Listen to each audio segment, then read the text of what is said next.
नमस्कार दोस्तों, मैं हूं अमोल और पीएससी एक्सपर्ट में आपका स्वागत है। आज हम लोग फिर एक लेक्चर लेकर के आए हैं। देखिए, pscexpert.com जो हम लोगों ने शुरू किया था 2015 में था। हम लोगों का सिर्फ एक ही लक्ष्य था कि हम फ्री ऑफ कॉस्ट स्टूडेंट्स को कंटेंट प्रोवाइड कराएं। किसी कारणवश हम लोग उसको पूरा नहीं कर पाए। बहुत कुछ कंटेंट उस पर अपलोड किया, बहुत कुछ कंटेंट अपलोड नहीं हो पाया। 2018 में हम लोगों ने यूट्यूब चैनल चालू किया था, पर वो भी पूरे तरीके से सफल नहीं रहा क्योंकि हम लोगों ने उस पर कंटेंट ही अपलोड नहीं कर पाए। आज 2021 है। हमारा लक्ष्य वही है कि स्टूडेंट्स तक हम लोग अच्छे से अच्छे क्वालिटी का मटेरियल मुफ्त में, जितना अच्छा क्वालिटी मटेरियल हो पाए वो दे सके, क्योंकि हम लोग शिक्षा के व्यवसायीकरण के खिलाफ हैं।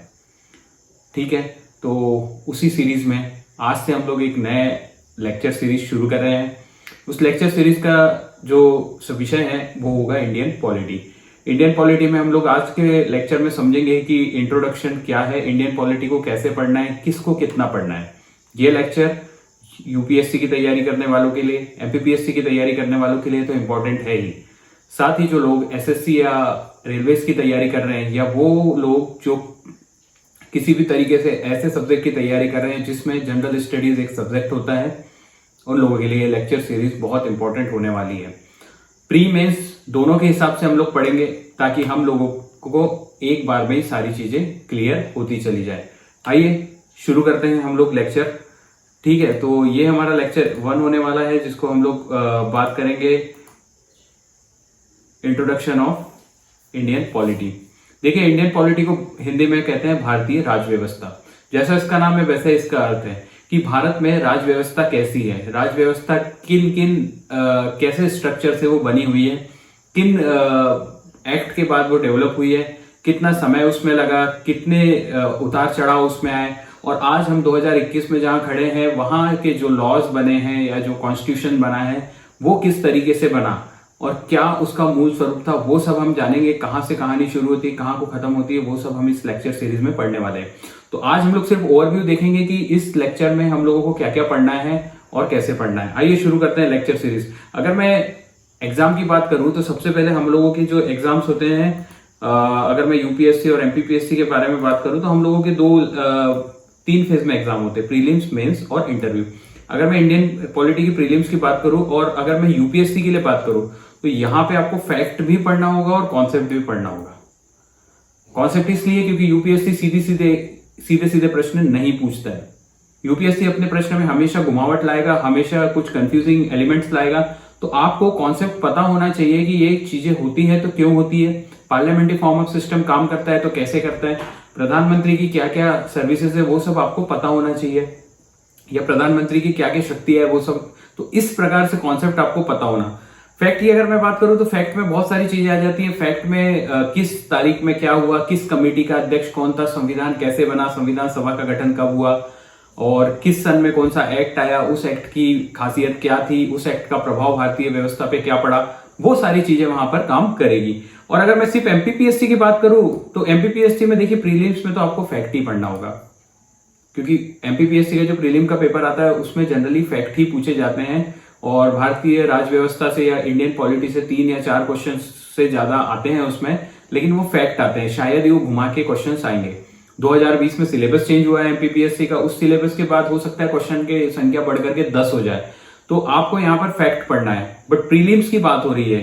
अब हम लोग बात करते हैं मेंस की। तो मेंस में देखिए क्या है, आपको यूपीएससी में तो सेम रहेगा कि आपको फैक्ट भी पढ़ना है और कॉन्सेप्ट भी पढ़ना है, लेकिन यहाँ पे एमपीपीएससी में एक चीज हो जाएगी कि यहाँ पर भी आपको कॉन्सेप्ट पढ़ना है, क्योंकि जितना अच्छा आपका कॉन्सेप्ट होगा उतना अच्छा आपका आंसर होगा।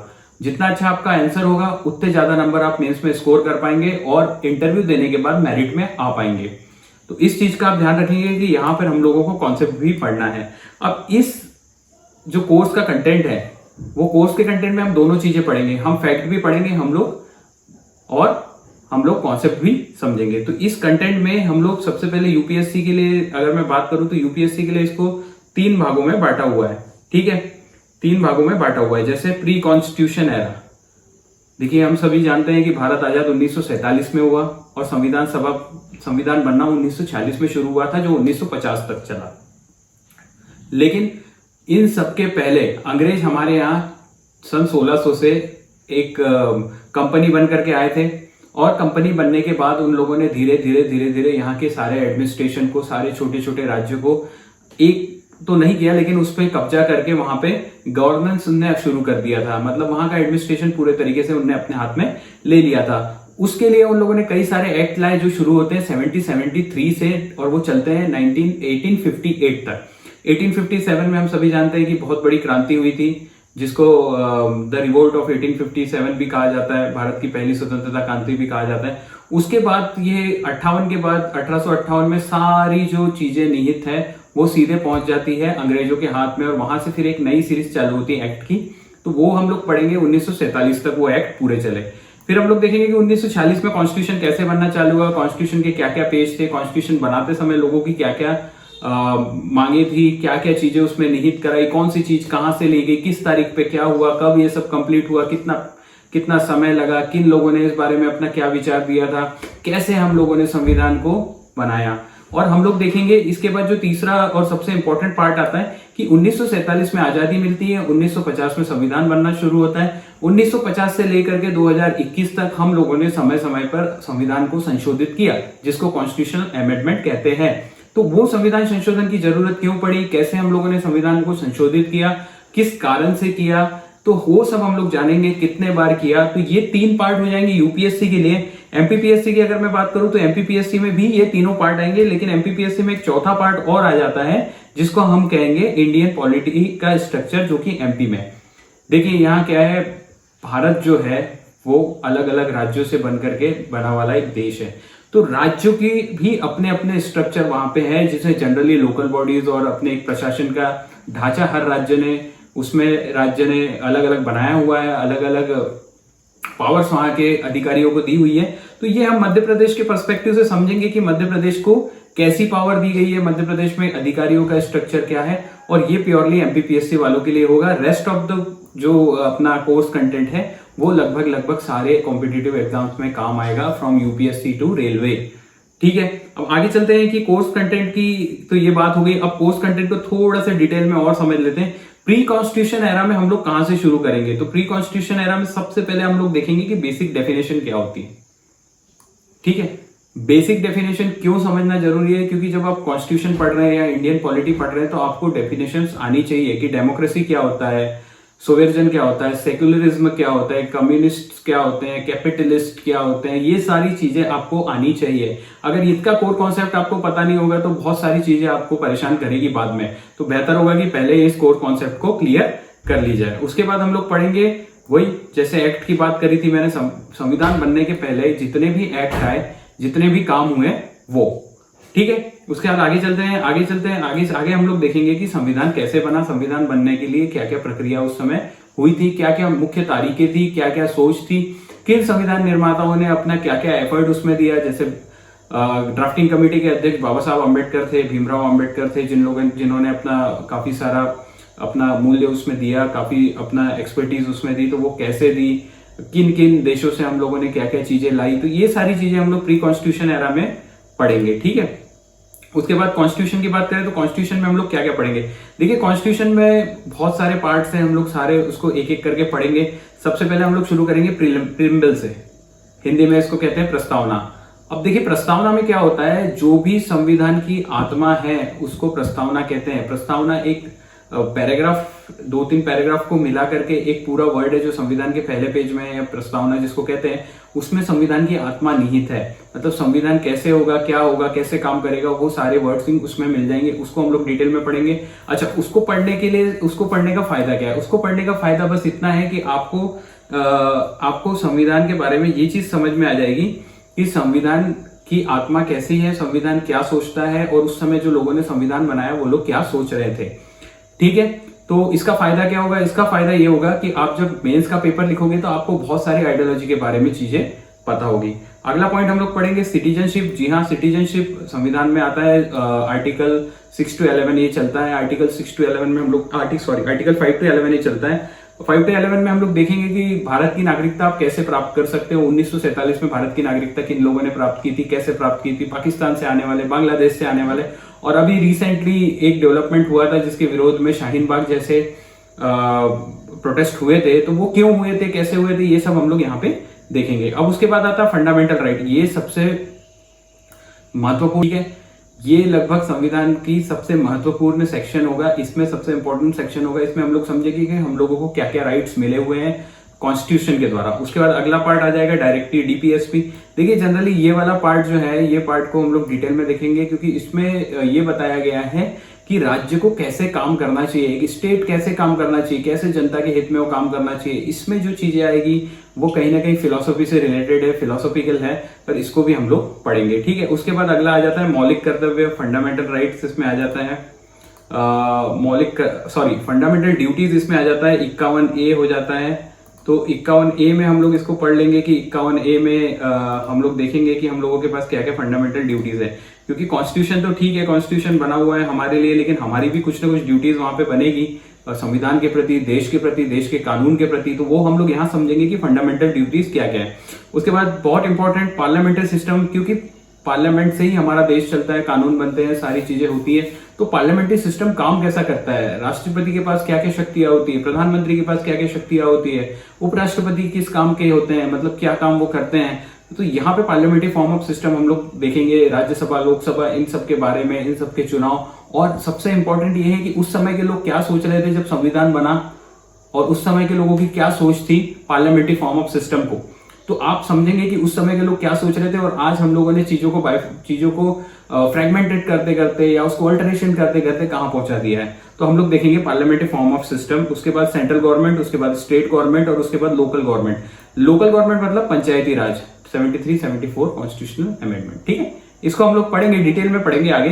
Constitutional body, non constitutional body, statutory body, in bodies के बारे में भी हम लोग पढ़ेंगे कि संविधान ने किन संस्थाओं को बनाया, कौन सी संस्थाएं हैं जो संविधान से तो नहीं बनी लेकिन एक रुतबा रखती है, और कौन सी ऐसी है जो विधिक संस्थाएं हैं, ठीक है, स्टैट्यूटरी बॉडी, तो जो लॉ के द्वारा बनाई गई है लेकिन वो संविधान में शामिल नहीं की गई। तो इन सबको हम लोग डिटेल में पढ़ेंगे। ये होगा आपके एक संविधान के पढ़ने के सेक्शन। संविधान को हम लोग डिटेल में जाएंगे, एक एक सेक्शंस को डिटेल में पढ़ेंगे, कैसे काम करता है, क्या होता है, कितनी चीजें उसमें आती है, ये सारी चीजें हम लोग डिटेल में यहाँ पे पढ़ने वाले हैं, ठीक है। अब उसके बाद आफ्टर इंडिपेंडेंस की अगर मैं बात करूं तो भाई संविधान बन गया, 50 में लागू हो गया, सन 1950 में।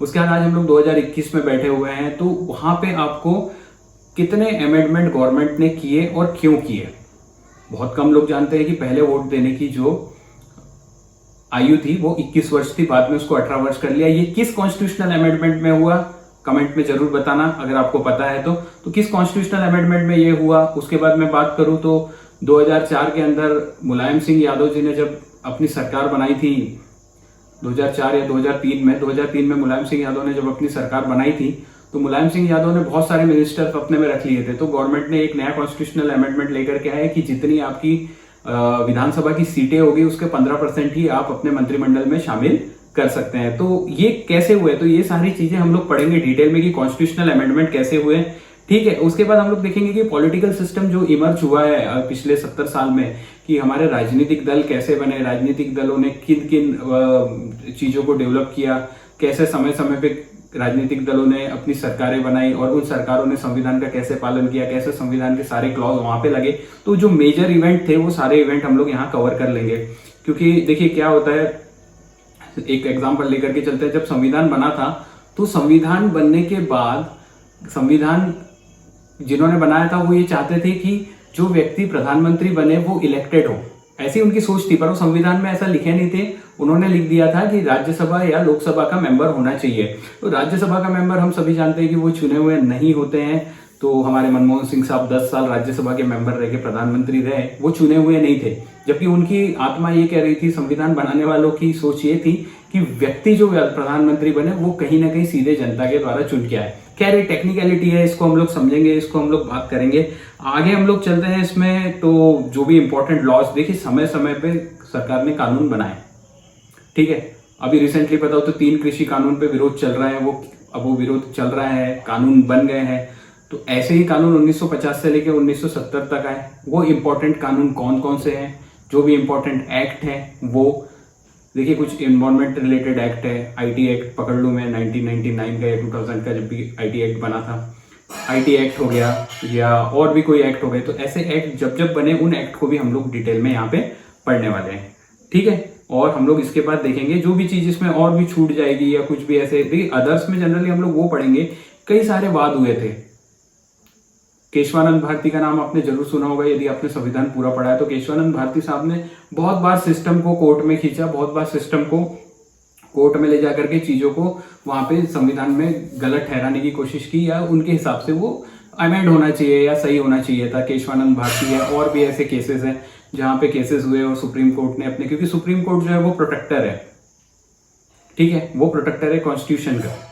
वो क्या है, प्रोटेक्टर है, प्रोटेक्टर कैसे काम करता है, ये हम लोग जब पूरा डिटेल में कॉन्स्टिट्यूशन पढ़ेंगे तब हम लोग इसको पढ़ने वाले हैं, ठीक है। अब भाई ये लेक्चर तो पूरा लेक्चर की पूरी सीरीज बनेगी, लेकिन ये बनेगी कहाँ से? देखिए सबसे जो बेस होगा वो लक्ष्मीकांत की बुक होगी, सुभाष कश्यप की अवर पार्लियामेंट करके हमारा संविधान करके एक किताब आती है वो, और तीसरी होगी एनसीईआरटी। ये तीनों मिला करके हम ये पूरी लेक्चर सीरीज कवर करेंगे, और इस लेक्चर सीरीज में हम लोग चीजों को स्टेप बाय स्टेप पढ़ेंगे। और ये सारी चीजें जो तैयारी कर रहे हैं उनके तो काम आएगी, जो तैयारी नहीं भी कर रहे हैं उनके नॉलेज के लिए बहुत ज्यादा काम की होगी। तो आज का वीडियो यहीं करते हैं खत्म। सब्सक्राइब करिए, रहेंगे आगे के लेक्चर में जरूर मुलाकात होगी। तब तक के लिए नमस्कार।